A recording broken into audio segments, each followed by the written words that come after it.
Digital লেনদেনে নতুন ধাপ শুরু করল বাংলাদেশ। এই শিরোনামে প্রধান প্রতিবেদন করেছে শুক্রবারের প্রথম আলো।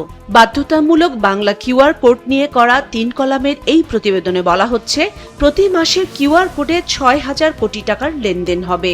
বিকাশের কিউআর কোড প্রায় 9 লাখ, নগদের 4.5 লাখ, রকেটের 70,000 সহ ডাচ বাংলা ব্যাংকের 2 লাখ। ভবিষ্যতে ইন্টারনেট ছাড়াই কিউআর কোডে লেনদেন চালুর পরিকল্পনা করছে সরকার। এর পাশেই বিশ্বকাপ 2026 নিয়ে বক্স আইটেম করেছে পত্রিকাটি। শিরোনাম, মেসির আর্জেন্টিনার সামনে কেপ ভার্দে। বিশ্বকাপে মায়ামিতে আগামীকালের আর্জেন্টিনা কেপ ভার্দের খেলা নিয়েই বিশেষ মন্তব্য প্রতিবেদন করা হয়েছে এই আইটেমে। এর সাথেই এক কলামে রয়েছে গত রাতের সেনেগাল বেলজিয়াম খেলা নিয়ে একটি বিশেষ প্রতিবেদন। আছে শেষ 16 স্পেন শিরোনামেও একটি এক কলাম প্রতিবেদন। জুলাই গণ অভ্যুত্থানের মানবতাবিরোধী অপরাধের মামলা নিয়ে একটি এক কলামের প্রতিবেদন করা হয়েছে পত্রিকাটির প্রথম পাতাতেই। শিরোনাম, ট্রাইব্যুনালের 6 রায়, হাসিনা সহ মৃত্যুদণ্ডপ্রাপ্ত 15 আসামির মধ্যে 11 জনই পলাতক। পত্রিকাটির শেষের পাতায় গুরুত্ব দিয়ে ছাপানো হয়েছে এ সপ্তাহের বাজার দর নিয়ে এক কলামের একটি প্রতিবেদন। এতে বলা হচ্ছে, মুরগির দাম কেজিতে বেড়েছে 20 টাকা, বেড়েছে আলুর দামও। 12 কেজি এলপিজি সিলিন্ডারের দাম কমল 357 টাকা। এ নিয়ে এক কলামের একটি প্রতিবেদন আছে শেষ পাতায়।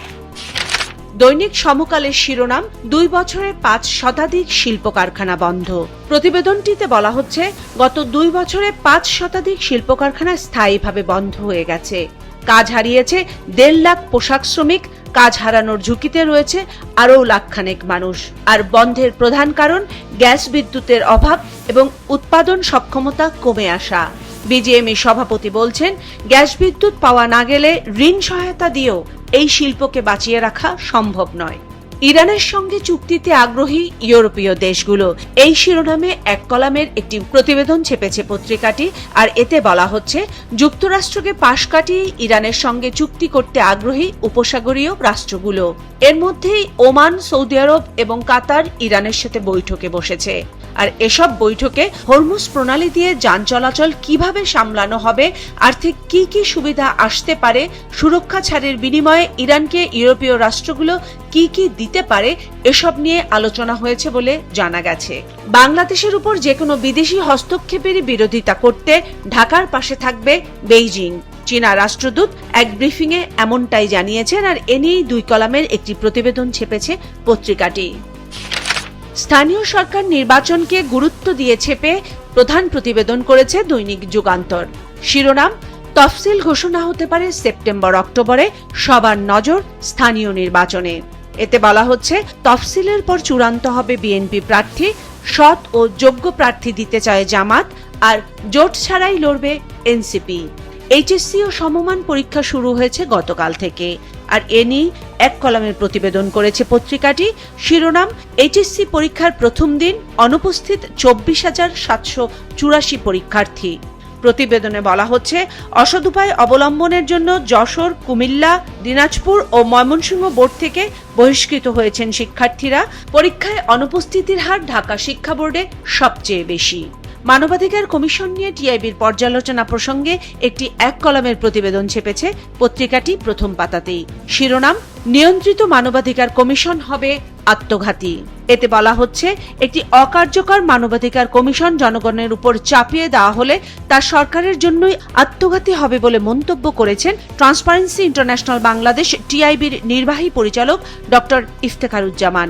তিনি বলেন, বর্তমানে যারা ক্ষমতায় আছেন তারা নিশ্চয়ই অতীতের তিক্ত অভিজ্ঞতা ভুলে যাননি। পত্রিকাটির শেষের পাতায় এক কলামে জাতীয় সংসদের চিফ হুইপের বক্তব্যকে কোট করে এক কলামে একটি প্রতিবেদন ছাপানো হয়েছে পত্রিকাটির শেষ পাতায়। শিরোনাম, অর্থ পাচার বন্ধ হলে বাজেট বাস্তবায়নে সমস্যা হবে না। চিফ হুইপ বলেছেন, স্বাধীনতার পর এই প্রথম কোনো বাজেটে বিরোধী দল আগাগোড়া অংশগ্রহণ করেছে এবং সরকার ও বিরোধী দল ঐক্যবদ্ধভাবে দেশ গড়ার প্রত্যয় ব্যক্ত করেছে। অর্থ পাচার বন্ধ করা এবং দুর্নীতি কমানো গেলেই রাষ্ট্রের অর্থ সংকট অনেকটাই দূর হবে, বাস্তবায়ন সম্ভব হবে সম্পূর্ণ বাজেট। দৈনিক কালবেলার শিরোনাম, সরকারিতে সংকুচিত টেস্ট, আবারও বেসরকারির। সারা দেশের হাসপাতাল ক্লিনিকের চিকিৎসা পূর্ববর্তী শারীরিক পরীক্ষা নিয়ে করা এই বিশেষ প্রতিবেদনটিতে বলা হচ্ছে, 7 বছর ধরে উপজেলা পর্যায়ে নতুন ল্যাব ইকুইপমেন্ট কেনাকাটা হয়নি। রোগীরা বাধ্য হয়ে বেসরকারি ডায়াগনস্টিক সেন্টারের দ্বারস্থ হচ্ছে, যাতে বাড়ছে চিকিৎসা ব্যয়, পরীক্ষার মান নিয়েও উঠছে নানা প্রশ্ন। আর স্বাস্থ্য অধিদপ্তরের বক্তব্য, দীর্ঘদিন কেনাকাটা হয় না তা ঠিক, রিয়াজেন্টের ঘাটতির কারণে অনেক যন্ত্র ব্যবহারও করা সম্ভব হয়নি, তবে এসব সমস্যা সমাধানে এখন ব্যবস্থা নিচ্ছে তারা। স্থানীয় সরকারে ভোট দিতে ভোটার হওয়ার শেষ সময় 31 জুলাই। এই শিরোনামে একটি এক কলামের প্রতিবেদন ছাপানো হয়েছে পত্রিকার প্রথম পাতায়।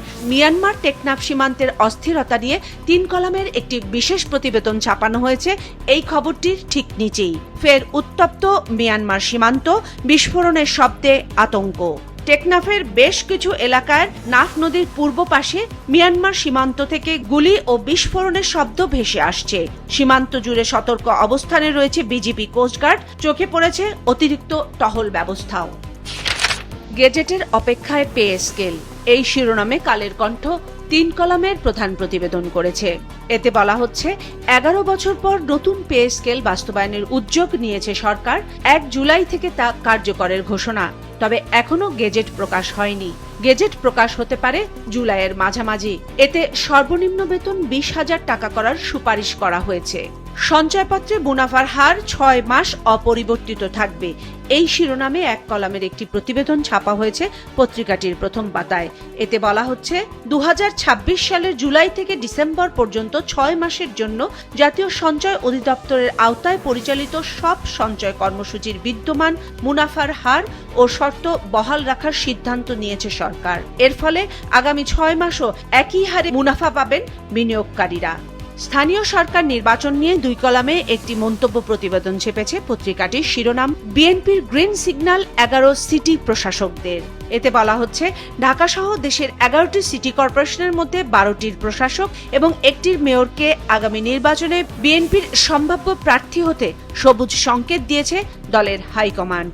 ইউনিয়ন পরিষদ নির্বাচন নিয়ে প্রধান প্রতিবেদন করা হয়েছে কালের কণ্ঠের শেষ পাতায়। ইউনিয়ন পরিষদ নির্বাচন অক্টোবর ধরেই চূড়ান্ত, প্রস্তুতিতে ইসি। এতে বলা হচ্ছে, আগস্টের দ্বিতীয়ার্ধে তফসিল হতে পারে। 31 জুলাইয়ের মধ্যে 18 বছর হলে তারা হতে পারবেন ভোটার। পেঁয়াজে স্বয়ংসম্পূর্ণতার পথে দেশ, এই শিরোনামে করা পত্রিকাটির শেষ পাতার প্রতিবেদনে বলা হচ্ছে, এবার রেকর্ড উৎপাদন হয়েছে পেঁয়াজে 49,61,000 টন। আমদানি শূন্যের কোঠায় নামানোর পরিকল্পনা এখন সরকারের। দৈনিক দেশ রূপান্তরের শিরোনাম, এবার বস্তাকাণ্ডে 32 কোটি টাকা বেহাত। অনুসন্ধানী এই প্রতিবেদনে বলা হচ্ছে, বেসরকারি সরবরাহকারীদের কাছ থেকে 50 কেজি ওজনের 1 কোটি পিস পাটের বস্তা কিনছে খাদ্য অধিদপ্তর, যা বাজার মূল্যের চেয়ে বেশি দরে কেনাকাটা হচ্ছে বলা হচ্ছে। একটি পাটের বস্তা কিনতে আগের চেয়ে 32 টাকা বেশি পরিশোধ করা হচ্ছে। এতেই সরকারের বেহাত হতে পারে 32 কোটি টাকা। শুটারের দাপটে বিপন্ন চট্টগ্রাম।